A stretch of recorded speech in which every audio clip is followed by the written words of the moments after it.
Hello, E-Man here, introducing my BBV machine gun. BB machine gun. The BBV is an air-powered, diaphragm-operated machine gun. It also has a tubular feed magazine with a spring-loaded magazine follower.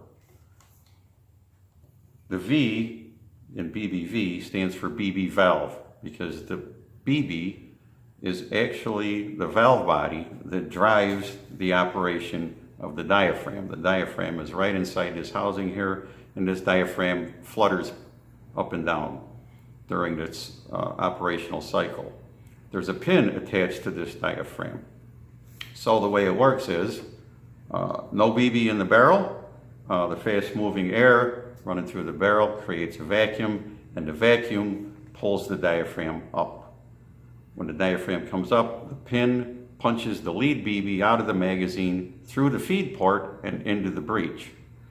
Once the BB has entered the breech, back pressure is created, and the back pressure drives the diaphragm back down, moves the pin out of the way, and allows the next BB to advance in the magazine.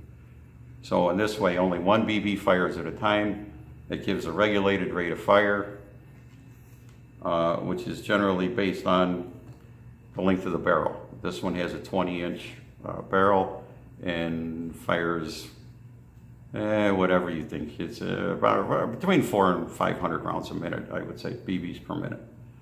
So that's just a quick overview on a rainy day in the Midwest or in lockdown of the BBV machine gun.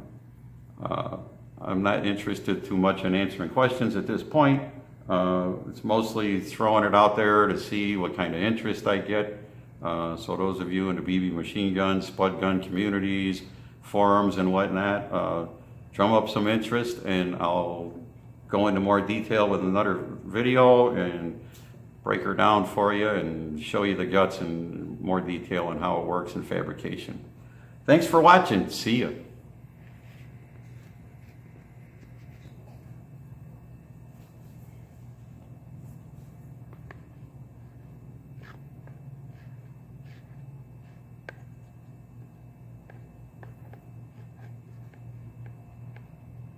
For fuck's sake.